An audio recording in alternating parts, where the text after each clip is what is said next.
In Jesus' name we pray. Lórúkọ Jésù ní agbá àdúrà. Amen. Àmín. God bless you. Open your eyes and sit down. Ọlọ́run kó bùkún yẹn lajú kí ẹ jókòó.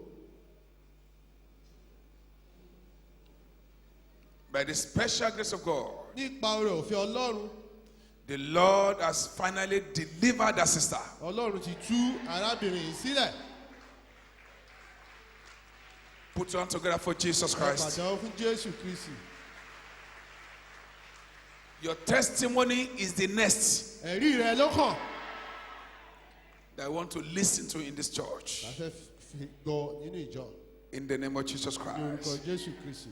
So the happenings in the life of that sister will shock you, shock all the people around you. Ìṣẹ̀lẹ̀ tó máa ṣẹlẹ̀ ní ayé Because the arábìnrin cage yóò has yá been ọ̀pọ̀lọpọ̀ yẹn. broken and is broken permanently. Àti fọ́ ìhámọ́ ìyá sì ti fọ́. And any power that want to bring you back into bondage Agbára tó fẹ́ fi ọ́. shall die instantly in the name of Jesus Yóò kú Christ. kíákíá ní orúkọ Jésù. So shall it be. Bẹ́ẹ̀ ni yóò sì rí. In the name of the Father, Orúkọ Ọlọ́run Bàbá, of the Son, ti Ọmọ, and the Holy àti Spirit. ti Ẹ̀mí Mímọ́. Amen. Àmín. Praise the name of the Lord. Ẹ̀yin orúkọ Olúwa. As you know that today is our Happy Home series, Bẹ́ẹ̀ ṣe mọ̀ pé èyí ni ìpàdé ìdílé I would aláyọ̀ like wa. you to turn your Bible to the book of Hosea chapter Mo 9. fẹ́ kí a ṣí bèrè wá sí ìwé Òsíà.